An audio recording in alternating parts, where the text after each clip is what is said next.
Cute and lovely people, তোমরা কেমন আছো? এই প্রথমবার আমি কোনো পাঞ্জাবিতে এত ধরনের মাল্টি কালার ইউজ করব, যেটা নিয়ে আমার সুপার টুপার এক্সাইটমেন্ট আছে বলতেই পারো। এটা অর্ডার করেছে মৃত্তিকা। অর্ডার করার সময় ওর পুজোর ড্রেস, আই থিঙ্ক এটাকে লং স্কার্ট বলে, এই স্কার্টের ছবি পাঠায় আর বলে দি ভাই এই ড্রেসটার ম্যাচিং করে তুমি আমায় পাঞ্জাবি বানিয়ে দিতে পারবে। আর আমার ওই ড্রেসটা দেখেই এই ডিজাইনটা মাথায় আসে এবং আমি জানাই অবশ্যই পারবো। ড্রেসটা কেনার সময় আউট অফ স্টক হওয়ায় বেচারা এই ফেব্রিক খুঁজে খুঁজে এনে কাটিং করিয়েছে। ভাবা যায় কত পরিশ্রম করেছে এই ড্রেসটা বানাতে, তাই আমাকেও অনেক সুন্দর করে বানাতে হবে। স্বস্তিকা বলেছে দিদি তুমি কেমন আছো, সিটু বলেছে তুমি ভালো আছো তো। তোমার গলার সুরের জন্যই ভিডিওটা আরো সুন্দর হয়ে ওঠে, আর সেটাই নেই।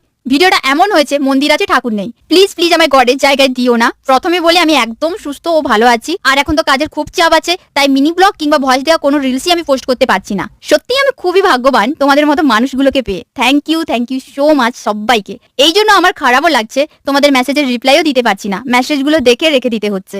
ওর তো খুব খুব পছন্দ হয়েছে, বাট আর তোমাদের এই পাঞ্জাবিটা কেমন লেগেছে জানিও। দেখা হচ্ছে কালকে।